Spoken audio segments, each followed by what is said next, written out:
Session's back in order. Senator Muña, you have the floor. Bill 302.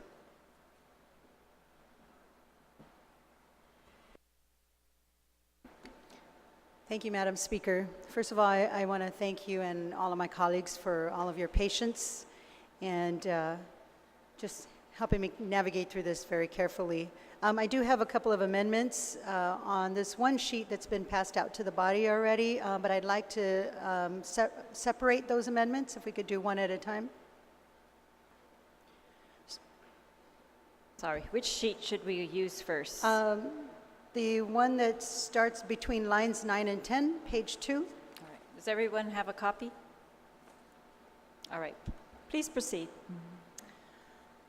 Madam Speaker, between lines 9 and 10 on page 2, basically what this is going to do is it's just going to add an extra definition to address the concerns of multiple patients for a designated caregiver. And it's going to add number 3, multiple patients designated caregiver means any person who is a qualified patient's caregiver as defined in subsection 122.530 B2 Supra, who assists in the cultivation of medical cannabis for more than one qualified patient. On the amendment, is there anyone who would like to be recognized on the amendment? If not, then Senator Muña, you may close on that amendment. Thank you, Madam Speaker. I think this will just add to the bill with the qualified patient, the designated caregiver, and now to have that multiple patients designated caregiver definition. Very simple. Thank you.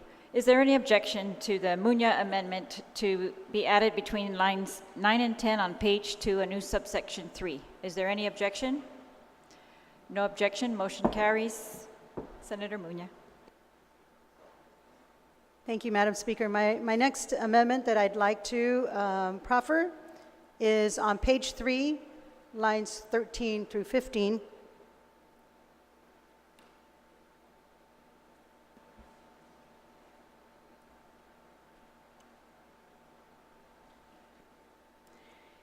And it shall read, if the body can follow along with me, 1A, the qualified patient shall possess no more, scratching out or the patient's designated caregiver shall possess no more than scratch out 3, add 6 flowering mature plants, and no more than scratch out the number 6, and add 12 juvenile plants at any given time, or. And then letter B would be the qualified patient's designated caregiver may possess, the qualified patient's designated caregiver may possess no more than 6 flowering mature plants and no more than 12 juvenile plants at any given time. Or, in the letter C, the qualified patient's multiple patient's designated caregiver may possess no more than 6 flowering mature plants and no more than 12 juvenile plants per qualified patient at any given time.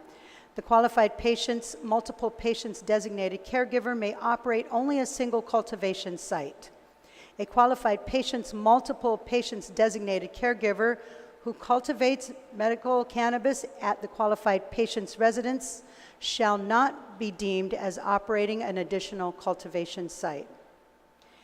Any qualified patient's multiple patients designated caregiver who cultivates medical cannabis for more than 3 qualified patients shall comply with the requirements for a commercial cultivation license as defined in this chapter, except that the annual business license fee shall be $10 per qualified patient per year. And it continues, any qualified patient's multiple patients designated caregiver who cultivates medical cannabis for more than, I'm looking at this, more than 10 qualified patients shall obtain and comply with the requirements for a commercial cultivation license as defined by this chapter and all the applicable licenses and fees. And then letter D, nothing herein shall be deemed to prohibit a qualified patient from acting as a designated caregiver for another patient or multiple patients designated caregiver for other patients subject to the limits supra.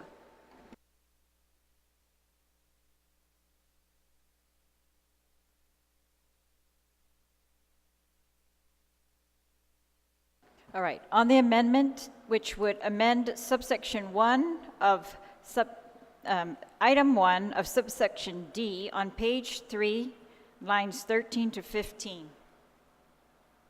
All of this would be added to item 1, subsection D. On the amendment, Senator Nelson, would you like to? Can I just have a quick recess, Madam Speaker, to speak with us? All right, 1 minute recess.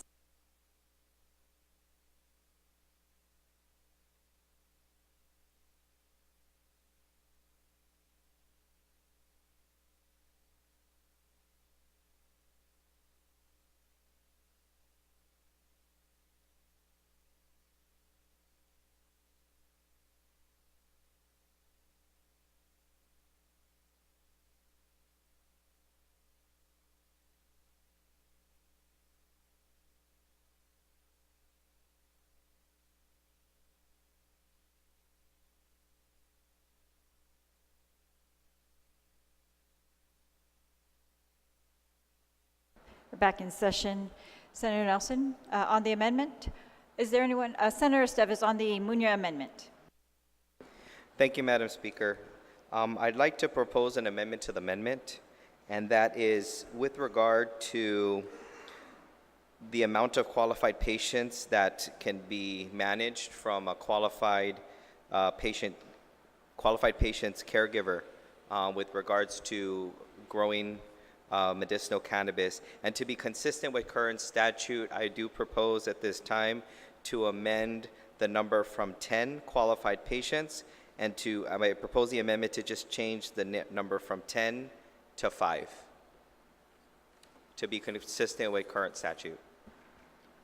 All right, we're going to change more than 10 qualified patients to more than 5 qualified patients. On the Esteves amendment to the Munya amendment, is there anyone who would like to speak? Is there any objection to the Esteves amendment? There's no objection. The Esteves amendment carries. And on the Munya amendment, is there anyone who'd like to be recognized? All right, Senator Munya, you may close on your amendment. Thank you, Madam Speaker. I just, basically that amendment was just to define the multiple patients designated caregiver, their role in this bill. Thank you. Thank you. On the Munya amendment, lines 13 to 15, page 3, is there any objection? There being no objection, motion carries. The amendment is passed. Senator Munya, you have the floor.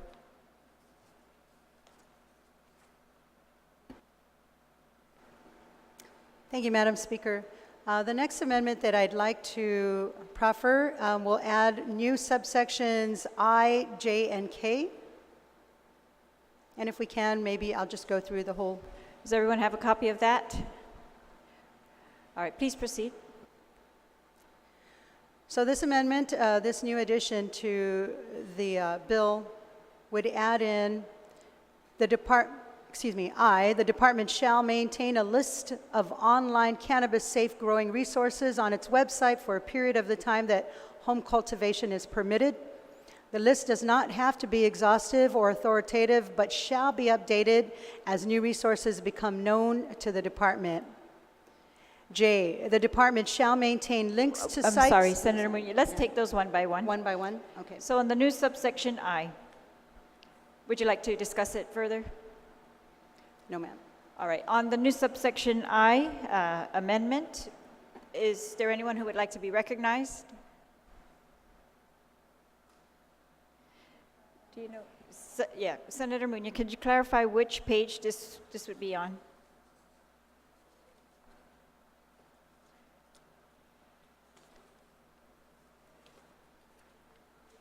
This is on page 4, after subsection H, line 23, 24. Yes, ma'am. It is line 4, right after line 23. Thank you. On the new subsection I, is there any objection? There being no objection, subsection I is passed. Please proceed, Senator Muña. Subsection J will continue. The department shall maintain links to sites such as, but not limited to, the United States Department of Agriculture, the Guam Department of Agriculture, the United States Environmental Protection Agency, the Guam Environmental Protection Agency, that provides information on dangerous or potentially dangerous pesticides, fertilizers, and other substances, chemicals, or compound that are not recommended or prohibited in the cultivation of crops, including cannabis. The list does not have to be exhaustive or authoritative, but shall be updated as new resources become known to the department. On the Muña amendment to add a new subsection J, is there anyone who would like to be recognized? Is there any objection to adding a new subsection J? Any objection? There being no objection, motion carries. Senator Muña, you are recognized.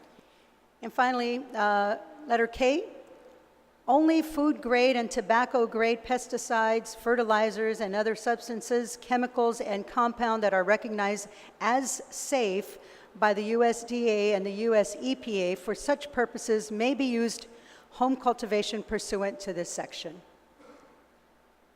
On the new subsection K, is there anyone who would like to be recognized on this amendment? Is there any objection to adding a new subsection K to the Muña amendment? Any objection? Hearing no objection, motion carries. Senator Muña, you still have the floor.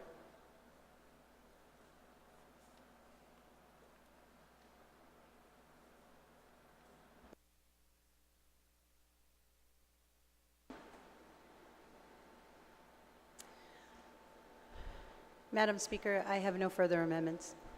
Thank you very much. On the bill, Senator San Augustine, you are recognized. Thank you, Madam Speaker. If the author would yield one very simple question. Please state your question. On all three sections that she added, who's going to be inspecting the grower? I don't see anybody inspecting them. Just they need to check the website. I'm just curious. Maybe you might want to add another line saying, be regulated by the Guam Department of Agriculture, or somebody. Because everything is go to the website, but who's going to be watching what they're doing and making sure that our folks are not being contaminated by unknown? Thank you.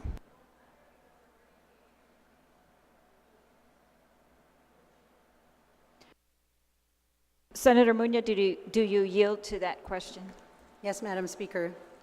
So in page 1, it begins by talking about the Department of Public Health and Social Services, and throughout the entire language, when it refers to the department, it means the Department of Public Health and Social Services. So I don't know if that answers his question, but yeah, the department means the Department of Public Health and Social Services.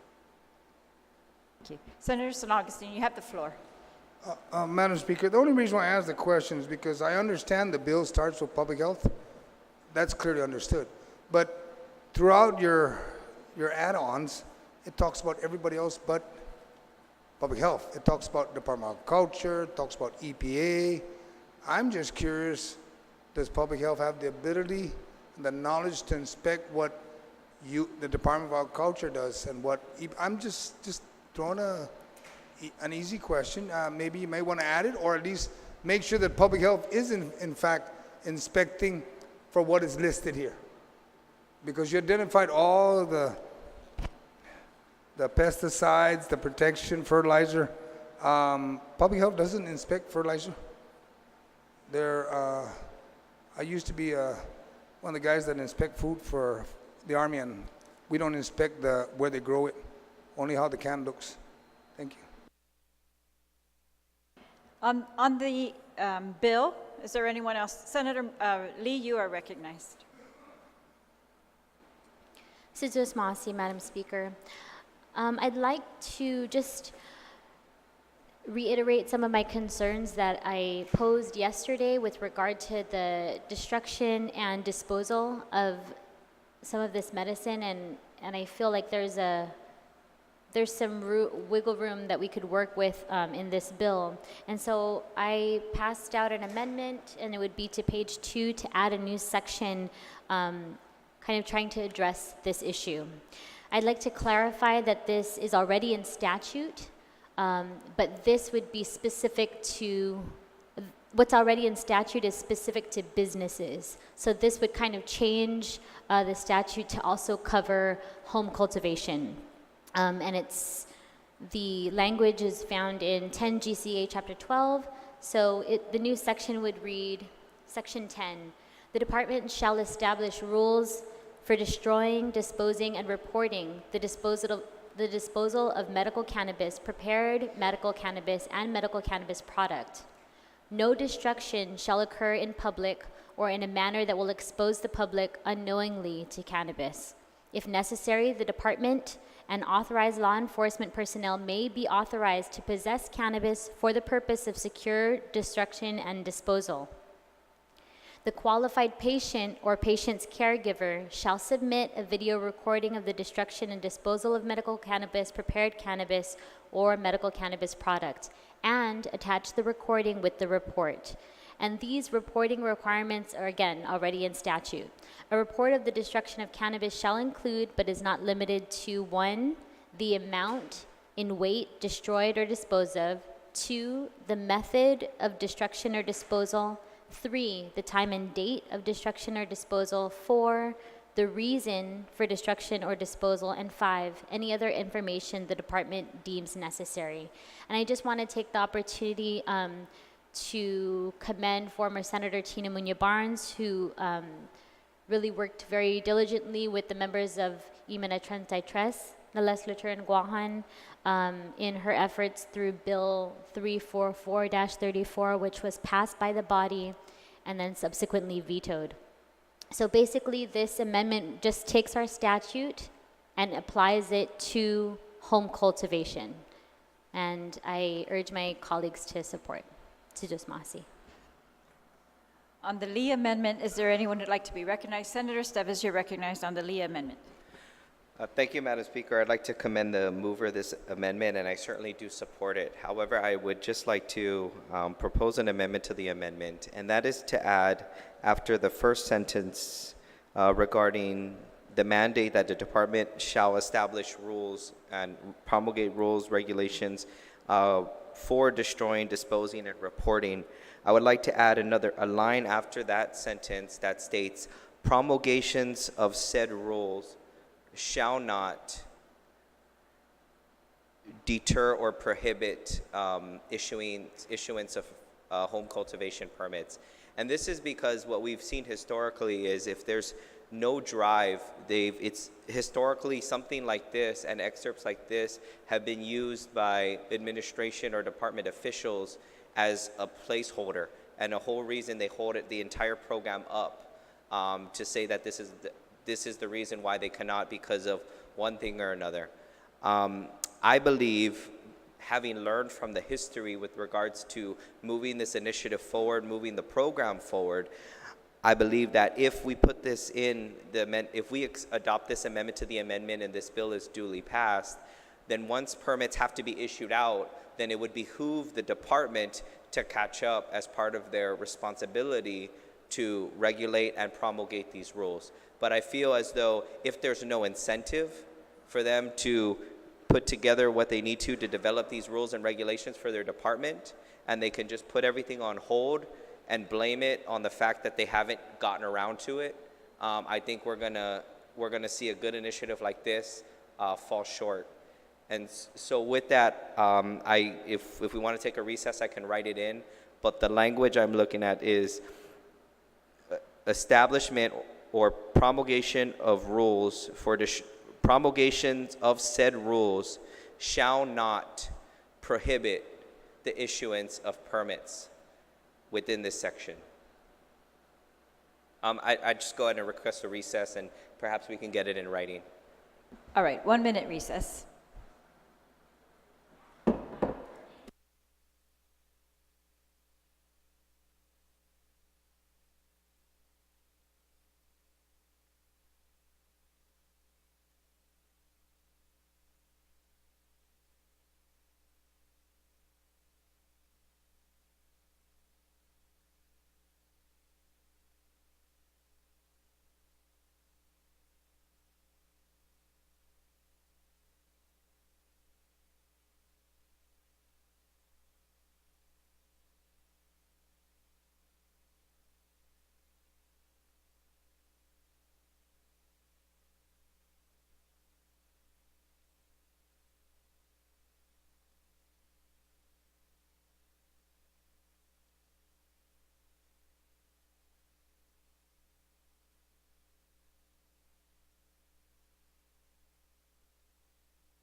We're back in session. Senator Steves, you're recognized on your amendment to the amendment.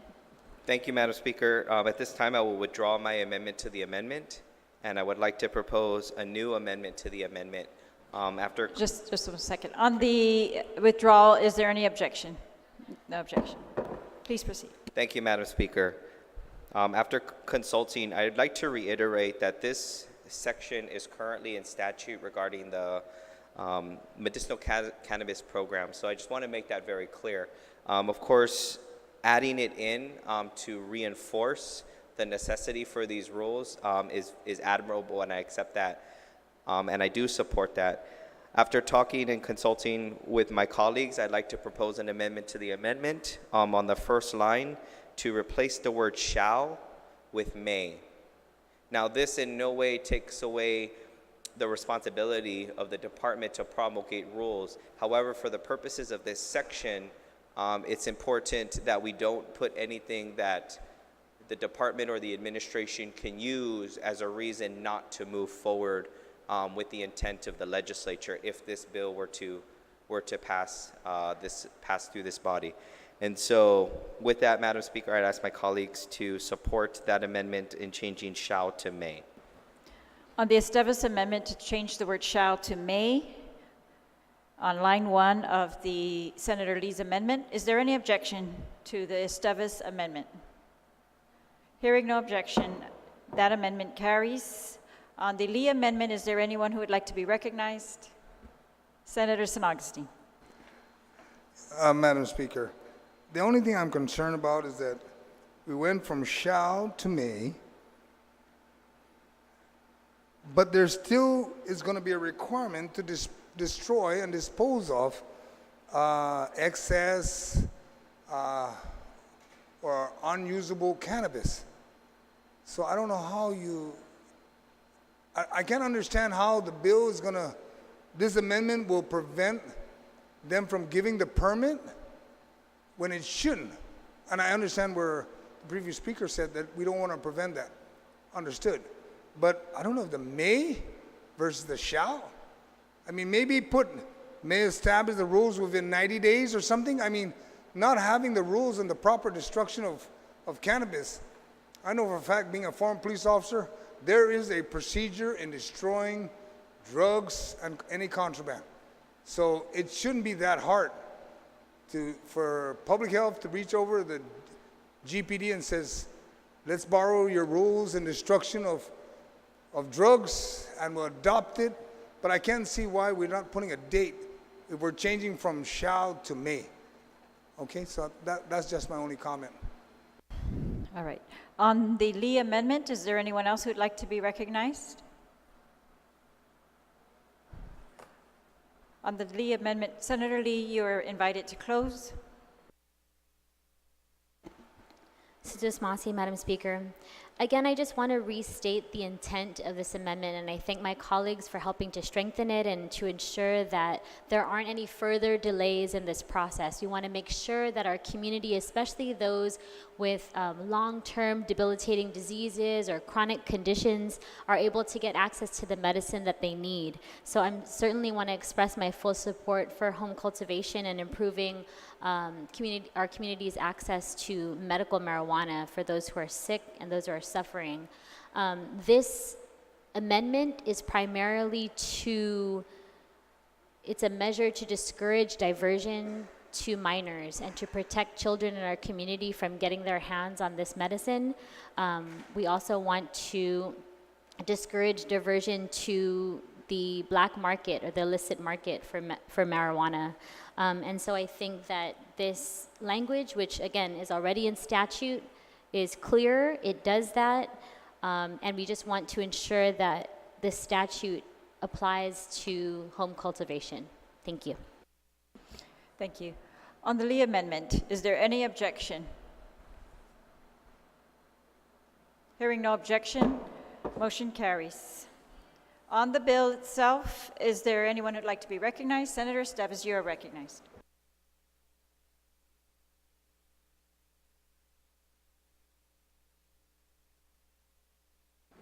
Thank you, Madam Speaker. My colleagues should have a copy of an amendment I propose, and the amendment is to amend the bill to read between line 13 and 16 on page 3.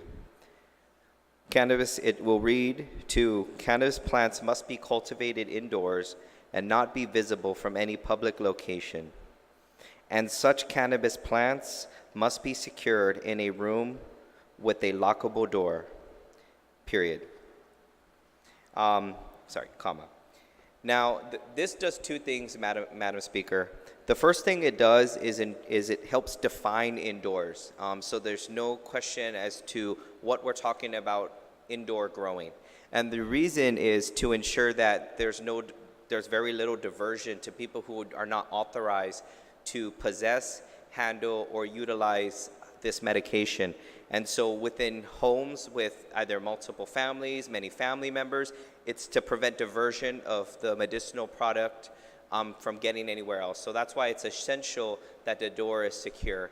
Similar to what we've seen with legislation regarding gun control or gun protections within the homes, requiring that in order to achieve this permit, that they understand that, for example, the firearm must be locked up. And again, it's a safety measure, and it's in order to protect the integrity of this program that we're looking to stand up.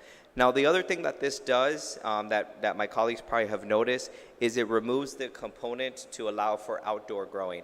After consulting and listening to the issues that my colleagues have had, Madam Speaker, I think it's apparent that we're not at the position yet where we feel comfortable with outdoor growing and cultivation of medicinal cannabis, regardless of whether it's on private property.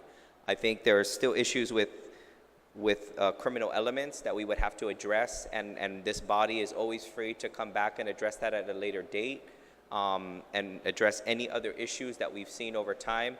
But at this time, I move this forward with the understanding that there isn't a strong belief that we can manage an outdoor cultivation at this time. And so those are the two things that this amendment does, and I ask my colleagues for their support.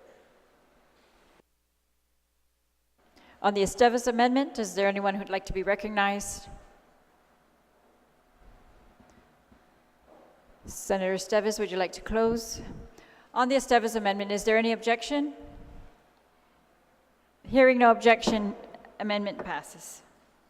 On the bill, is there any senator who'd like to be recognized on the bill? If not, then Senator Muña, you may close.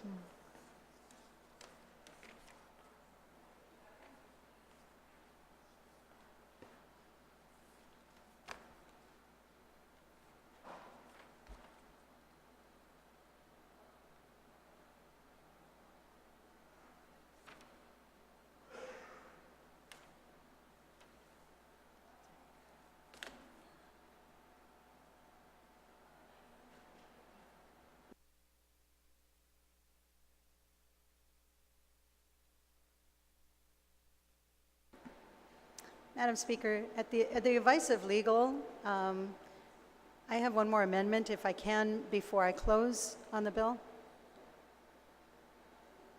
if it's okay. Please proceed. You have the floor.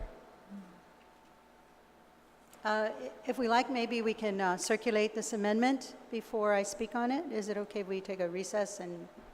Could you read it? Just read it? Okay. And we'll see what the body So it's beginning prefers. on line 6, page 1, if we can refer to page 1. And the amendment, well, we'll begin, I'll read the whole thing starting on line 5.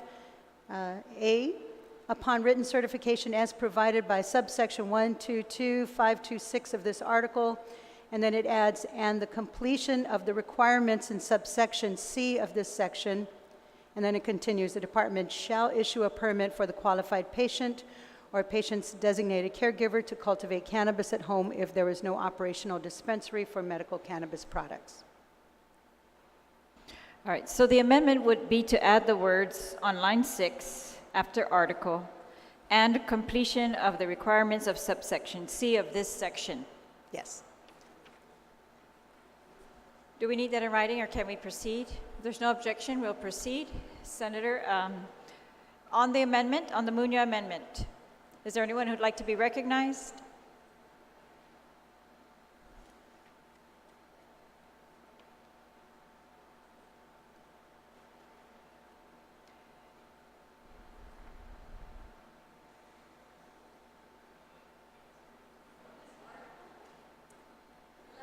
on line 6, after the word article, comma, and completion, we're going to add the words, and completion of the requirements of subsection C of this section, meaning 122530. Maybe we'll just say that. 122530, so C, page 2. All right. If Senator Muñoz, would you like to close on that amendment? All right. Is there any objection to Senator Muñoz's amendment? Hearing no objection, motion carries. Senator Muñoz, you may continue your closing.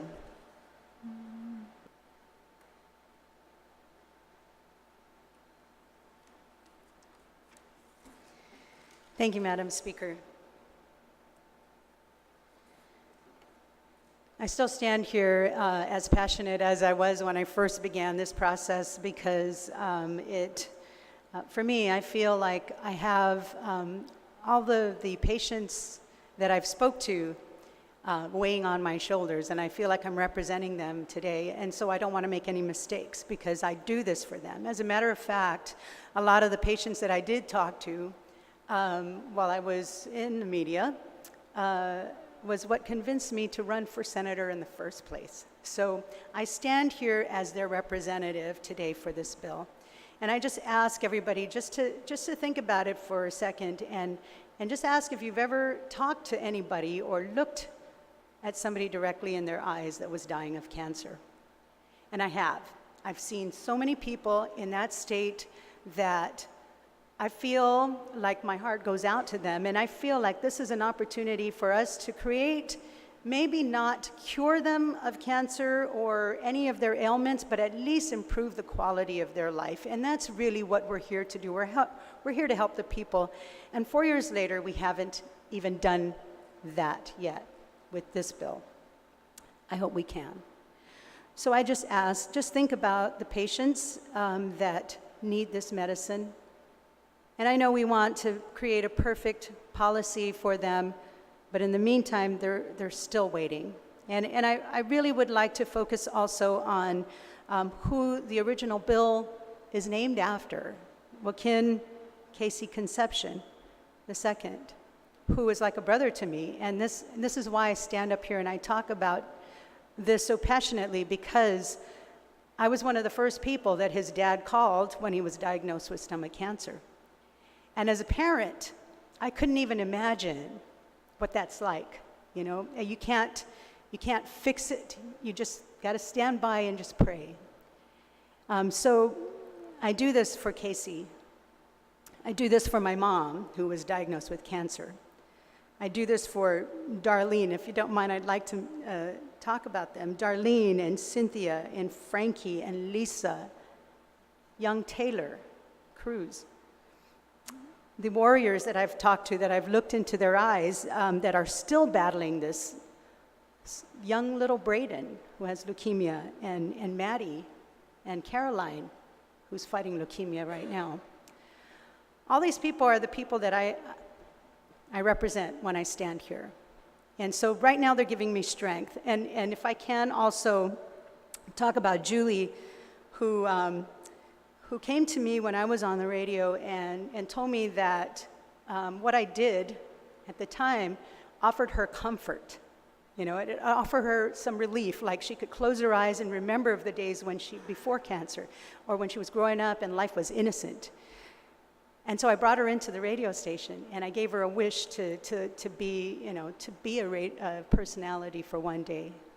And then she invited me to her wedding. And I asked her, I said, why are you going to get married? Why do you want to get married? And she said, because I want to receive God. And that's what my mom said I need to do. I need to get married in church before I do that. And so I watched her mom wheel her down, and she was thin and she was frail. You could see it in her face. And even when the priest was asking her to recite her vows, you could barely hear it. And I just imagine if she had this type of medication in that day, maybe it would have changed the way that day was for her. You know, maybe she could have been able to speak a lot louder and more passionate about getting married to the one she loves just so she could receive God. Yeah, I think about things like that. And if we had passed this, and this would have happened back then, which wasn't very long ago when she passed, she would have had that opportunity. So I'm standing here today for her. When I interviewed her on the show My Story, she still had hope, but she didn't even make it to watch the show. She died before. So I really want to talk about Julie. And you know, it's funny because I was so nervous coming in here, right? Because of the pressure. This morning, she spoke to me because I was getting ready and I turned the TV on and the song comes on from Simon and Garfunkel. I don't know, maybe some of us are old enough to know it. It was a bridge over troubled water. And I felt like she was talking to me at that time, telling me to flex my muscles and get out there and be strong for me because you're doing this for people like me.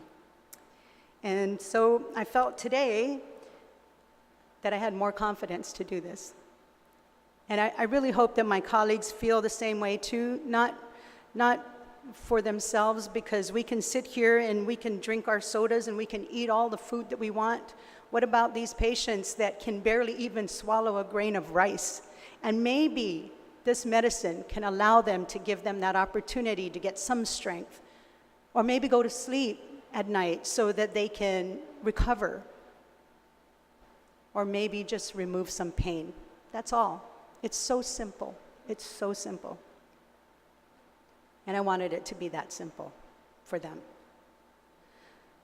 Madam Speaker, I ask my colleagues to support this legislation. Throughout this term, I have stressed the importance of earlier detection and prevention to address chronic disease such as cancer, like what Julie had. Guam and the 31 states and the District of Columbia have enacted laws to allow the chronically ill to get medicinal cannabis. Guam is the only jurisdiction that has yet to implement these laws. And if I may, Madam Speaker, before I wrap up here, I'd like to ask if my colleague, Senator Fernando Esteves and Senator Regine Lee, if they would be so kind to be a co-sponsor for this bill. On the motion to add Senator Esteves and Senator Lee as co-sponsors of the bill, is there any objection? No objection, motion carries. Thank you, Madam Speaker. My final words: no more delays and no more excuses. Thank you.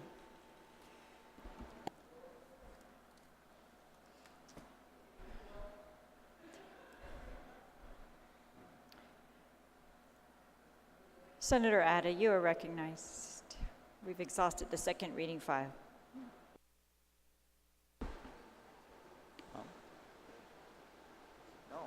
Oh, I'm sorry. We need to vote. On moving Bill 302 to third reading, is there any objection?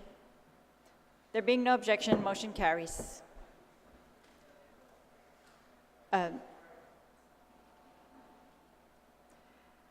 right. The clerks and council have asked that they be given until tomorrow at 3 p.m. to vote on the bills so that they can properly engross. So is there a motion, Senator? Yeah, so Madam Speaker, I move that we recess until 3 p.m. tomorrow for the purpose of voting on the engrossed bills. Any objection to the motion? No objection. Motion carries. Recess until 3 p.m.